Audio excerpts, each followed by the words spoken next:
Bien, buenas tardes chicos. Siguiendo entonces con nuestras clases, vamos a iniciar la serie de clases número 11, como siempre, de varios videos, y vamos a tratar en estas clases las propiedades magnéticas que tienen los materiales. ¿Sí? Eso está visto en el capítulo 28, que ya lo hemos dejado atrás, ¿se acuerdan que les dije? En el artículo 28.8 de ese capítulo. La verdad que está tratado de forma muy escueta. ¿No? Debo decir que en general, en las clases normales, por supuesto, de Física 2, nosotros a este tema le damos bastante importancia y lo hacemos con gran desarrollo, inclusive hay una práctica entera sobre esto. Pero bueno, dado que el libro trata muy escuetamente, nosotros vamos a hacer un tratamiento intermedio, o sea, no tan profundo como solemos hacer en todas las cursadas de Física 2, ni tampoco tan extremadamente simple como trata el libro. O sea que vamos a hacer un intermedio, digamos, dadas las circunstancias. ¿Por qué igual hacemos un tratamiento también no tan simple como el libro? Porque los materiales magnéticos son muy importantes digamos, en la industria, en la electrónica, vamos a ver dentro de poco, y realmente es un tema que merece estudiarlo, digamos, ¿no? Así que bueno, le vamos a dar esa importancia, ¿sí? Así que bueno, luego que veamos en forma teórica en todas estas clases de la serie número 11 las propiedades, vamos a ver cómo se aplican en circuitos, en la práctica, en dispositivos, ¿sí? Esa va a ser la serie de clases número 12, que va a ser lo que se llama inductancia mutua, ¿sí? Todos esos temas, tanto de la clase 11 como de la clase 12, pertenecen al trabajo práctico correspondiente de número 6, de inductancia e inductancia mutua, ¿sí? Y propiedades magnéticas. ¿Sí? Yo lo separé en estas dos series de clases. Bueno, vamos a arrancar entonces y vamos a volver un poco para atrás y vamos a ver el campo eléctrico. ¿Sí? Vamos a repasar un poquito, aunque hay, bueno, yo tengo que decirles, hay cierta analogía entre el campo eléctrico y el campo magnético. La analogía no es total, ¿no? Pero nos sirve, digamos, lo que hemos estudiado en campo eléctrico como guía, como ver la forma de encarar el procedimiento. También tengo que aclarar que los modelos que voy a presentar son extremadamente simples, son modelos, diría, mecanicistas, previos a la física cuántica, por lo tanto, prácticamente ya son obsoletos, por supuesto, pero de todas maneras, aunque parezca mentira, desde el punto de vista macroscópico explican bastante bien lo que pasa. O sea que uno todavía aplicando estos modelos, puede eh, predecir el comportamiento de muchos fenómenos sin necesidad de meterse en la física cuántica.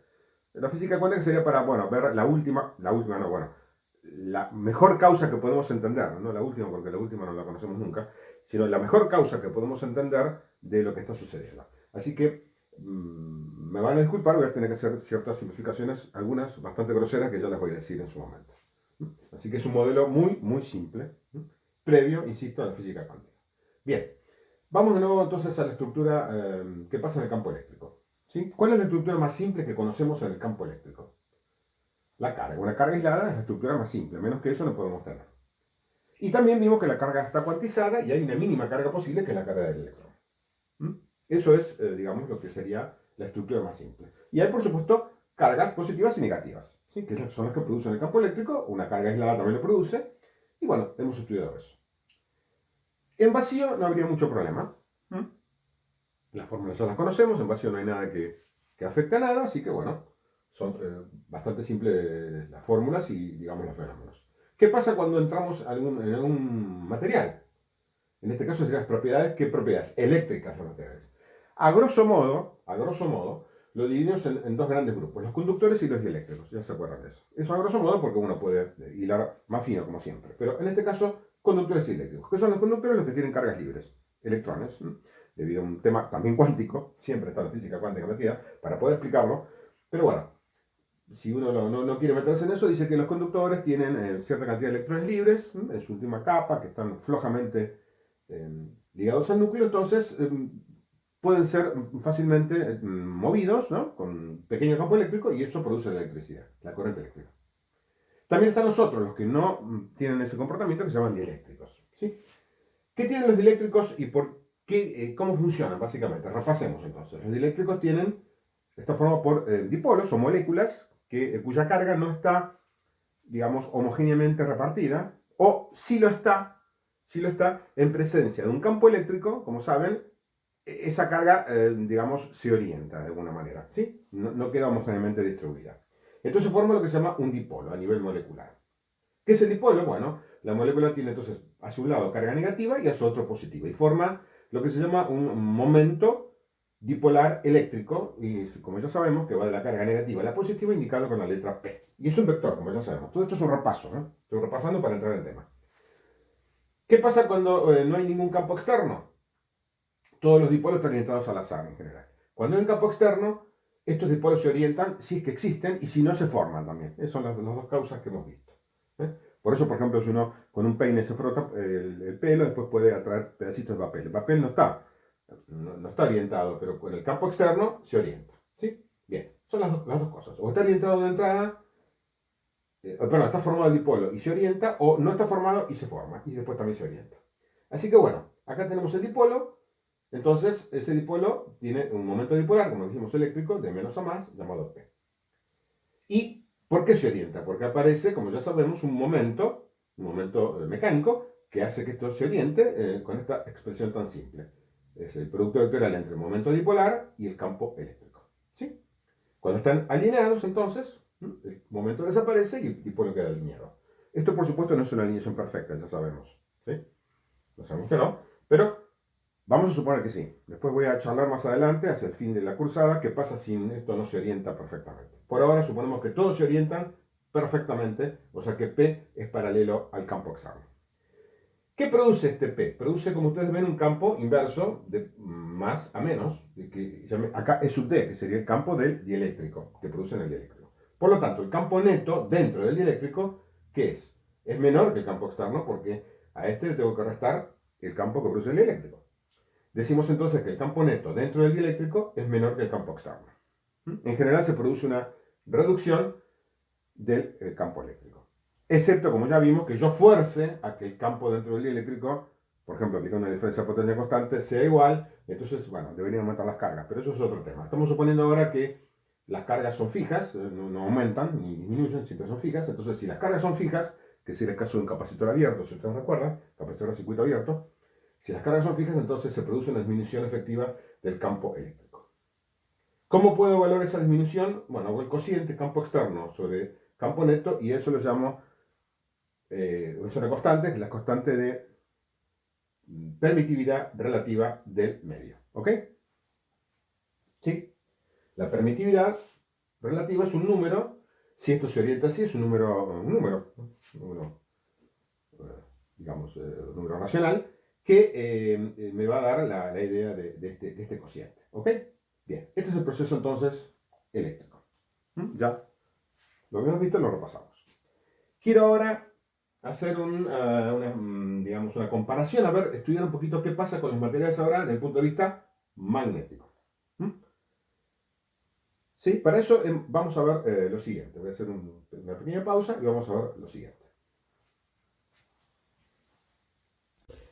Bien, vamos a ver un poquito entonces el tema de los materiales magnéticos. Primero, acá tenemos un imán permanente, ¿sí? Artificial, por supuesto, no es natural, es muy difícil conseguir un imán natural, yo nunca he visto uno en mi vida, pero este por lo menos funciona como imán permanente, de muy buena calidad. Primera pregunta, ¿cómo puede ser que esto genere un campo magnético? Si sabemos que por las dos leyes que conocemos, la de Biot-Savart y la de Ampère, los campos magnéticos son creados por corrientes. Acá no hay ninguna corriente, esto no tiene ni pila ni cable, ¿ok? No tiene nada. Entonces, ¿cómo puede ser que genere un campo magnético? Tenemos que ahí ver un poco más, digamos, las causas de esto, que hasta ahora no hemos mencionado, solamente hemos dicho que tiene un campo magnético. O sea que tenemos evidentemente un problema aquí con este elemento. No vimos hasta ahora ninguna ley que justifique la existencia de un campo magnético en este aparato, llamado imán permanente.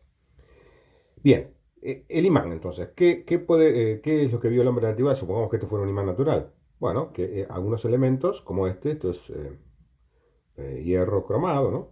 Cinquelado, ¿sí? ¿Ven?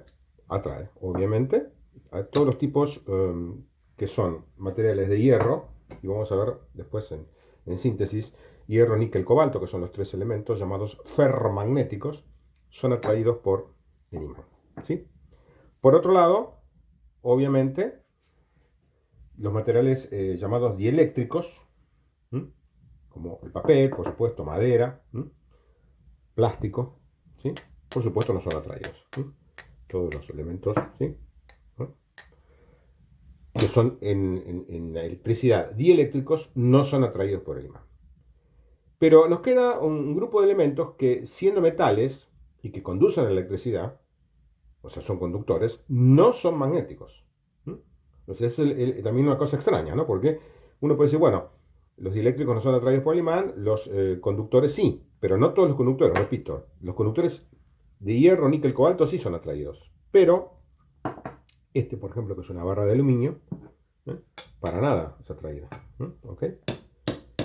Y esto que es de cobre, es un conector de cobre, ¿sí?